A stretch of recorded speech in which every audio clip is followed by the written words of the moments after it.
नमस्कार, आप देख रहे हैं न्यूज इंडिया। आपके साथ मैं हूं निदा अहमद। प्रधानमंत्री नरेंद्र मोदी की गिनती देश ही नहीं दुनिया के सबसे पसंद किए जाने वाले नेता के तौर पर होती है। बीते सालों में उन्होंने देश की तस्वीर बदल कर रख दी है। फिर चाहे स्वच्छ भारत अभियान हो या फिर बेटी बचाओ बेटी पढ़ाओ अभियान हो, चाहे आतंकवाद पर लगाम हो या फिर धारा 370 का खात्मा हो, महिला आरक्षण बिल हो या फिर 3 तलाक को लेकर कानूनी प्रावधान, या फिर डिजिटल इंडिया का मिशन हो या फिर उद्योग लगाने का काम हो, पीएम मोदी के कुशल नेतृत्व में देश ने हर क्षेत्र में उम्मीद से बढ़कर तरक्की की है। पीएम मोदी की गिनती दुनिया के सबसे लोकप्रिय नेताओं में की जा रही है।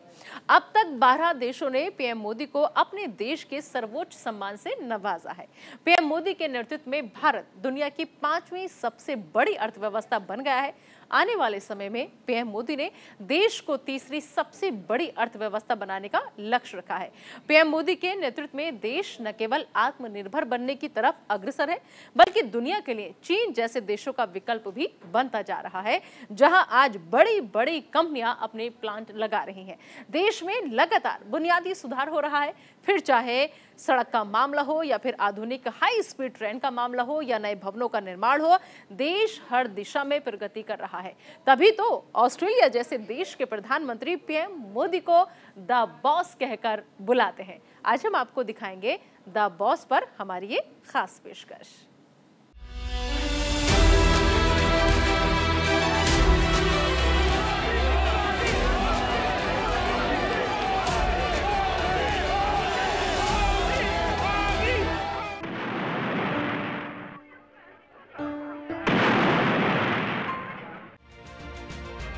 जब देश को आजादी मिल रही थी, उस वक्त पश्चिमी देश भारत के प्रति अच्छी राय नहीं रखते थे। उनका मानना था कि एक संघीय राज्य के रूप में भारत टुकड़ों में बंट जाएगा।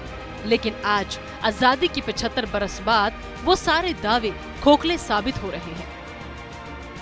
भारतीय प्रधानमंत्री नरेंद्र मोदी लोकप्रियता की लहर पर सवार होकर भारत की बागडोर संभाल रहे हैं।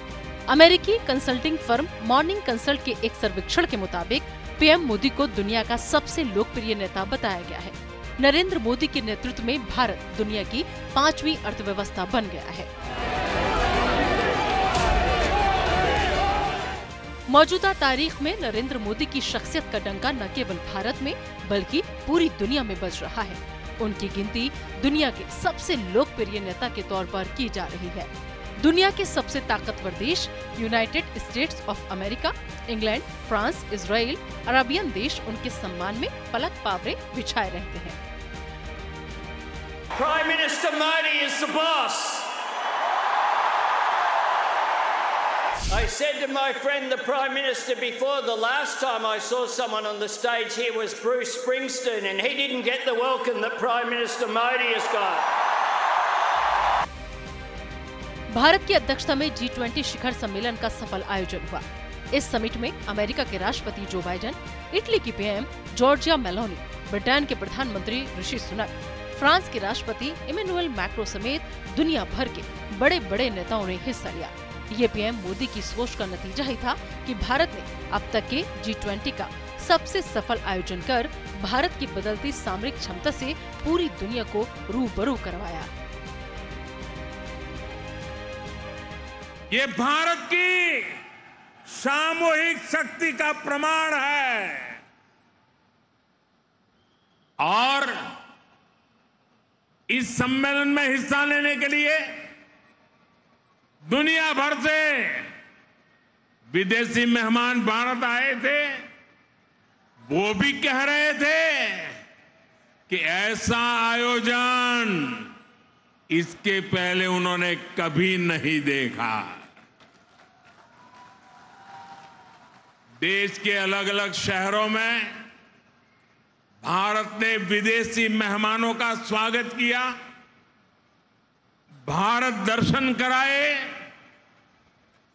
ये विविधताएं देख करके, भारत की विरासत को देख करके, भारत की समृद्धि को देख करके वे बहुत ही प्रभावित थे।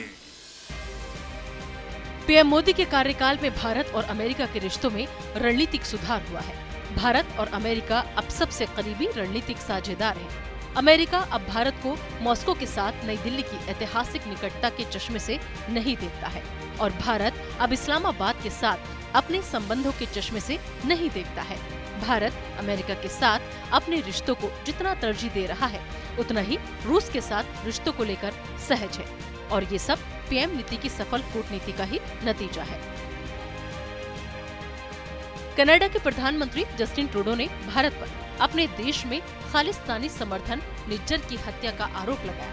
भारत के साथ पूरी दुनिया ट्रूडो के आरोप से सन्न रह गई, लेकिन ट्रूडो का दावा इतना खोखला था कि कनाडा के सबसे बड़े सहयोगियों ने भी उनके बयान से किनारा कर लिया। ये पीएम मोदी की विदेश नीति की सफलता का ही नतीजा है कि 5 आइज नेशन, जिसमें America, Canada, Australia, New Zealand, England जैसे देश शामिल हैं, खुलकर कभी कुछ नहीं बोला, बल्कि कनाडा को ही पुख्ता सबूत के आधार पर सोच समझकर बोलने की नसीहत दे डाली।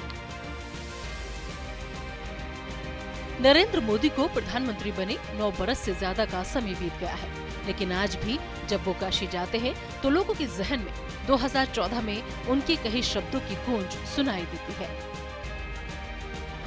आज यहाँ आने के बाद मेरे मन में जो विचार आए, पहले मैं सोच रहा था कि भारतीय जनता पार्टी ने मुझे यहाँ भेजा है, फिर लगता है शायद मैं काशी जा रहा हूं, लेकिन आज यहां आने के बाद लगता है कि न मुझे किसी ने भेजा है, न मैं यहां आया हूं, मुझे तो मां गंगा ने बुलाया है। और एक बालक जैसे अपनी मां की गोद में वापस आता है, वैसी मैं अनुभूति कर रहा हूं। पीएम मोदी के कुशल नेतृत्व में आज देश में वैश्विक स्तर की सड़कें बनाई जा रही हैं। आधुनिक इंफ्रास्ट्रक्चर का निर्माण हो रहा है। बीते 9 साल में देश भर में लगभग 54,000 किलोमीटर नए नेशनल हाईवे का जाल बिछाया गया है। सड़कों की बात करें तो जहां अमेरिका 68,03,479 किलोमीटर के साथ पहले नंबर पर काबिज है, तो वहीं भारत ने 1,45,000 किलोमीटर सड़कों का निर्माण कर चीन को पीछे छोड़कर दूसरा स्थान हासिल किया है। वहीं अगर चीन की बात करें तो 51,98 लाख किलोमीटर के साथ दुनिया में सड़क के मामले में तीसरे नंबर पर है। साल 2014 में नरेंद्र मोदी ने वाराणसी से अपने संसदीय सफर का आगाज किया था। उसके बाद उन्होंने अब तक पीछे मुड़कर नहीं देखा है। काशी के साथ उन्होंने देश की राजनीति की दिशा ही बदल दी है। बतौर प्रधानमंत्री उन्होंने कई ऐसे फैसले लिए जिसने पूरे देश की छवि ही बदल कर रख दी है। प्रधानमंत्री मोदी के बड़े फैसले: मेक इन इंडिया,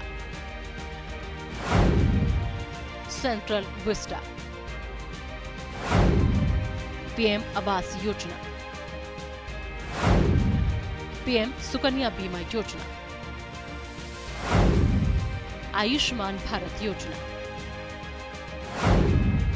उज्ज्वला योजना, पीएम गरीब कल्याण योजना। इन सब योजनाओं का खासा असर हुआ है। लोगों की स्थिति पहले से बेहतर हो रही है। कोरोना काल में जब पूरी दुनिया करहा रही थी, मानवता पर संकट का समय था, उस वक्त भारत न केवल खुद संभला बल्कि पूरी दुनिया में मिसाल कायम की। भारत ने 150 देशों को कोरोना की वैक्सीन पहुंचाई। उसमें तकरीबन 100 ऐसे देश थे जिसे वैक्सीन मैत्री के तौर पर कोरोना वैक्सीन की खुराक उपलब्ध कराई गई। वहीं रूस और यूक्रेन के बीच जंग में फंसे भारतीयों के वतन वापसी के लिए ऑपरेशन गंगा चलाया गया। भूकंप प्रभावित तुर्की में देश के जवानों द्वारा राहत अभियान चलाया गया। भारत ने अपनी कूटनीति से अफ्रीकन यूनियन को G20 की सदस्यता दिलवाई। पीएम मोदी की वैश्विक नीति: 150 देशों को कोरोना वैक्सीन, यूक्रेन में बचाव अभियान, भूकंप प्रभावित तुर्की को सहायता, अफ्रीकी यूनियन को G20 की सदस्यता। पीएम मोदी लगातार अपने संबोधन में देशवासियों से गुलामी की मानसिकता से बाहर निकलने की अपील करते हैं। अब 140 करोड़ भारतीयों का कौशल दुनिया को आशा की किरण दिखा रहा है। वैश्विक शक्तियां भारत के प्रति अपना नजरिया बदल रही हैं। दुनिया भारत की तरफ उम्मीद की नजरों से देख रही है। साथियों, आजादी के अमृत महोत्सव में देश को आज एक नई प्रेरणा मिली है, नई ऊर्जा मिली है। आज हम गुजरे हुए कल को छोड़कर आने वाले कल की तस्वीर में नए रंग भर रहे हैं। आज जो हर तरफ ये नई आभा दिख रही है, वो नए भारत के आत्मविश्वास की आभा है। गुलामी का प्रतीक किंग्स वे यानी राजपथ आज से इतिहास की बात हो गया है, हमेशा के लिए मिट गया है। ये पीएम मोदी की दूरदर्शिता का ही नतीजा है कि आज भारत अमेरिका के बाद डिजिटल दुनिया का हब बन बैठा है। ये पीएम मोदी के डिजिटल इंडिया अभियान का ही असर है कि आज देश के गांव भी डिजिटल बनने लगे हैं। स्वास्थ्य, शिक्षा और न्यायिक सेवा से जुड़े सरकारी काम काज भी डिजिटल का रूप लेने लगे हैं। डिजिटल भारत अभियान के तहत देश में 5G नेटवर्क लॉन्च किया गया। डिजिटल भारत अभियान 5G network launch, digital payment, DigiLocker, CoWIN app, Umang app, UPI. एक समय कहा जाता था कि देश में योजनाओं का पूरा पैसा लाभुकों को नहीं मिल पाता है, लेकिन वो पीएम मोदी की दूरदर्शी सोच और कार्यकुशलता का ही नतीजा है कि अब लाभुकों का उसका पूरा लाभ सीधे बैंक अकाउंट में मिल जाता है। जनधन योजना के तहत 50 करोड़ से ज्यादा लोगों के बैंक खाते खुलवाए गए हैं। इसी तरह पीएम मोदी ने कई योजनाओं के जरिए लोगों को लाभ पहुंचाया है। मोदी सरकार की योजना, जनधन योजना, बेटी बचाओ बेटी पढ़ाओ अभियान, पीएम किसान सम्मान निधि, प्रधानमंत्री मुद्रा योजना, प्रधानमंत्री आवास योजना, उज्ज्वला योजना, सांसद आदर्श ग्राम योजना, प्रधानमंत्री सुरक्षा बीमा योजना, प्रधानमंत्री जनधन योजना, प्रधानमंत्री गरीब कल्याण अन्न योजना।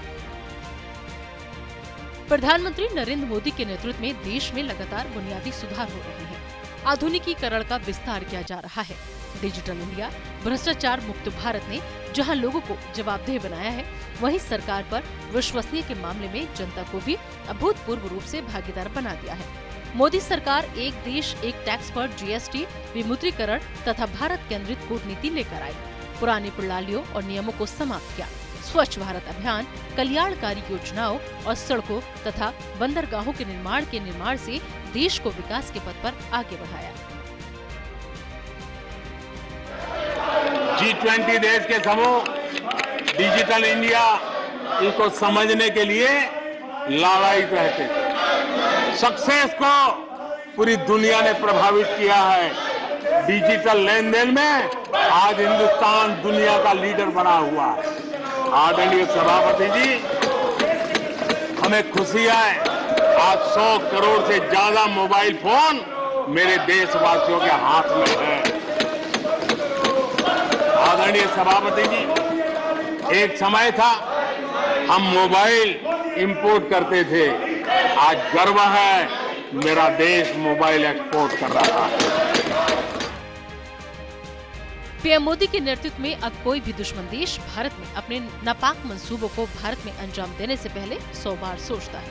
अब भारत पीएम मोदी के कुशल नेतृत्व में दुश्मन देश के घर में घुसकर वार करने से पीछे नहीं हटता। पीएम मोदी ने अपने शासन के दौरान कई ऐतिहासिक फैसले लिए हैं।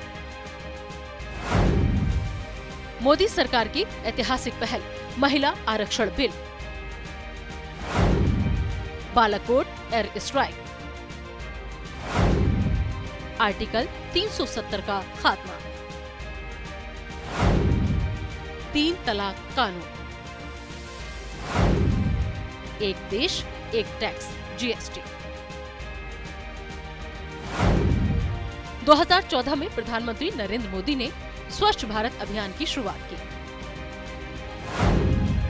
2015 में पीएम आवास योजना को तेजी से आगे बढ़ाने का फैसला लिया गया। 2016 में नोटबंदी का फैसला कर पीएम मोदी ने सभी को चौंका दिया था। 2017 में देश की अर्थव्यवस्था को तेज गति देने के लिए जीएसटी लागू करने का फैसला किया गया। 2018 में मोदी सरकार ने पात्र लाभार्थियों के लिए आयुष्मान भारत योजना शुरू की, जिसके तहत पात्र लाभार्थियों को मुफ्त स्वास्थ्य सुविधाएं मिलती हैं। 2019 में मोदी सरकार ने जम्मू कश्मीर से आर्टिकल 370 को संसद के जरिए समाप्त करवाया। राम मंदिर को लेकर सुप्रीम कोर्ट के फैसले के बाद 2020 में मोदी सरकार ने राम मंदिर निर्माण के लिए ट्रस्ट का गठन करवाया। 2021 में कोरोना से बचाव के लिए मोदी सरकार ने स्वदेशी वैक्सीन के जरिए टीकाकरण अभियान की शुरुआत की। डिजिटल इंडिया के सपने को पूरा करने के लिए 2022 में मोदी सरकार ने 5G सेवाओं की शुरुआत की। पीएम मोदी की छवि ऐसे प्रशासक के तौर पर है, उनके बारे में कहा जाता है कि वो ठोस फैसले लेने में भी कभी नहीं हिचकते हैं। चाहे फिर बात भारत जैसे देशों में डिजिटल अभियान की हो, या फिर नोटबंदी और जीएसटी जैसे बड़े फैसले लेने की बात हो, या फिर ट्रिपल तलाक को संसद में कानून बनाकर अपराध की श्रेणी में लाना हो,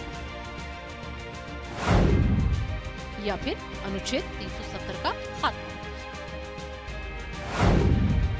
चाहे कोरोना के समय लॉकडाउन हो या फिर सबसे बड़े टीका का अभियान हो, या फिर सेंट्रल विस्टा प्रोजेक्ट हो, या महिलाओं को 33% आरक्षण देने वाला महिला आरक्षण बिल हो, पीएम मोदी ने जो एक बार ठाना फिर वो बखूबी करके दिखाया है। नरेंद्र मोदी के नेतृत्व में भारत लगातार आगे बढ़ता जा रहा है, दुनिया की तीसरी सबसे बड़ी अर्थव्यवस्था बन चुका है। पीएम मोदी ने आने वाले समय में भारत को दुनिया की तीसरी सबसे बड़ी अर्थव्यवस्था बनाने का लक्ष्य रखा है। जिस तरह देश में बुनियादी सुधार हो रहे हैं, मैन्युफैक्चरिंग के प्लांट लगाए जा रहे हैं, भारत दुनिया भर के देशों के लिए निवेश का हब बन चुका है। जिस तरह कोरोना काल में भारत ने दुनिया के 100 से ज्यादा देशों को कोरोना वैक्सीन उपलब्ध कराई थी, उसके बाद दुनिया का भारत पर भरोसा और पीएम मोदी का कद काफी बढ़ा है। रूस यूक्रेन जंग के बीच दुनिया भारत की तरफ देख रही है। इससे भी भारत की बढ़ती वैश्विक साख का अंदाजा लगाया जा सकता है। आने वाले समय में उम्मीद की जा सकती है कि भारत पीएम मोदी के कुशल नेतृत्व में वैश्विक शक्ति बनकर उभरेगा। Bureau report, news India. तो आपने देखा हमारी इस खास पेशकश के जरिए कि आखिर क्यों बाकी और कंट्रीज भी प्रधानमंत्री नरेंद्र मोदी को द बॉस कहकर पुकारते हैं, सम्मानित करते हैं, क्योंकि प्रधानमंत्री नरेंद्र मोदी लगातार अपनी कोशिशों से न सिर्फ देश का मान बढ़ा रहे हैं बल्कि खुद के लिए भी सम्मान बढ़ाते चले जा रहे हैं। फिलहाल हमारी इस खास पेशकश में अभी के लिए इतना ही, और इस बुलेटिन में मेरे साथ इतना ही। आप दीजिए इजाजत, लेकिन बने रहिए न्यूज़ इंडिया के साथ।